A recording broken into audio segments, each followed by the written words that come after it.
ചകിരി ഇതുപോലെ തീയായി വരും, പേടിക്കേണ്ട, അത് പാനിലിരുന്ന് തന്നെ തണുത്തോളും. ഇടയ്ക്കിടയ്ക്ക് ഇളക്കി കൊടുക്കുമ്പോൾ വരുന്ന കനൽ കുറേശ്ശെ അണഞ്ഞ് അതങ്ങ് മാറി ഇതൊന്ന് തണുത്ത് കഴിയുമ്പോൾ ഇതുപോലെ നമുക്ക് കൈ കൊണ്ട് നന്നായിട്ടൊന്ന് തിരുമ്മി കൊടുക്കാം.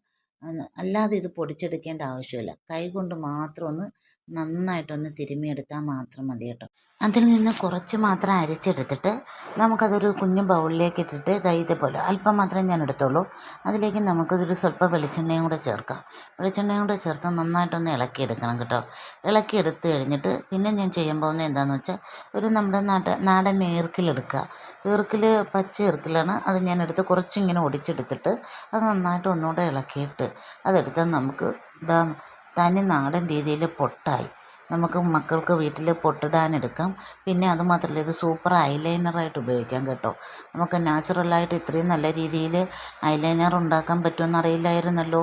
ഐലൈനറായി കേട്ടോ. ഇതുകൊണ്ട് ഇത് മാത്രമൊന്നും അല്ല ഉപയോഗങ്ങൾ, ഒത്തിരി ഉപയോഗങ്ങളുണ്ട്.